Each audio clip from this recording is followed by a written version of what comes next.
Salut voyageuses et voyageurs du net, ici Georges. Je voulais juste prendre 20 secondes de votre temps pour vous rappeler que la cagnotte Georges en poésie est déjà à 65€. On n'est vraiment pas loin des 100€ qui était le premier palier pour lancer un nouveau livre audio sur Georges en poésie. Si vous ne saviez pas que cette cagnotte existe, je vais vous mettre tout de suite un lien en haut à droite de la vidéo où vous pourrez aller voir un petit peu. Il s'agit simplement de soutenir mon travail quotidien sur cette chaîne et le contenu gratuit que je vous propose régulièrement. Sur ce, je vous souhaite une très bonne écoute et je vous dis à très vite pour d'autres aventures poétiques.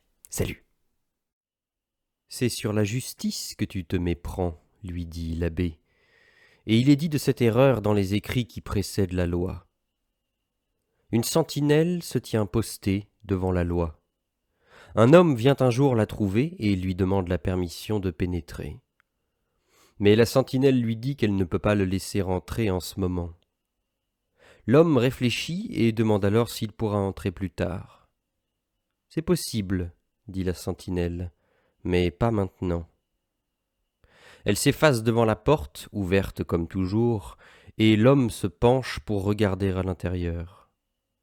La sentinelle, le voyant faire, rit et dit « Si tu en as tant envie, essaie donc d'entrer, malgré ma défense. Mais dis-toi bien que je suis puissant. Et je ne suis que la dernière des sentinelles. Tu trouveras à l'entrée de chaque salle des sentinelles de plus en plus puissantes.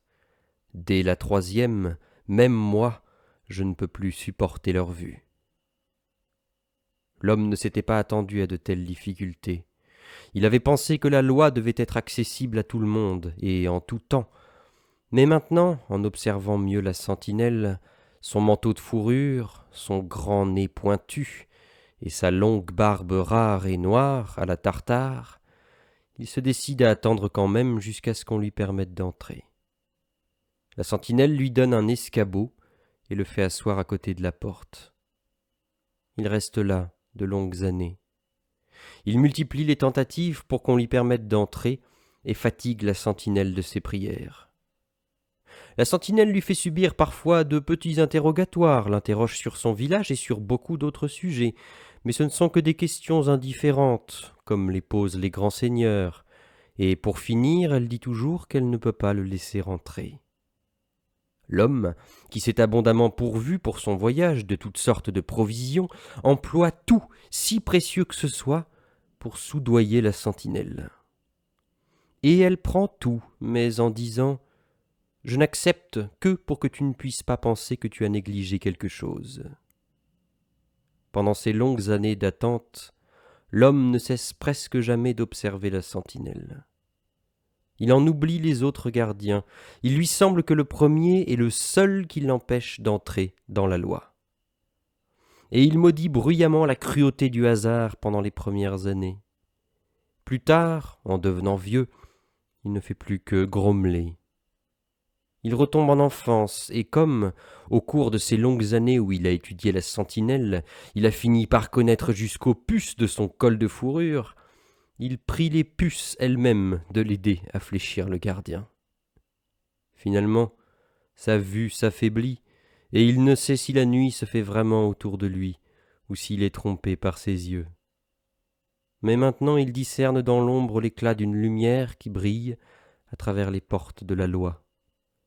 Il n'a plus pour longtemps à vivre, désormais. Avant sa mort, tous ses souvenirs viennent se presser dans son cerveau pour lui imposer une question qu'il n'a pas encore adressée. Et ne pouvant redresser son corps raidi, il fait signe au gardien de venir.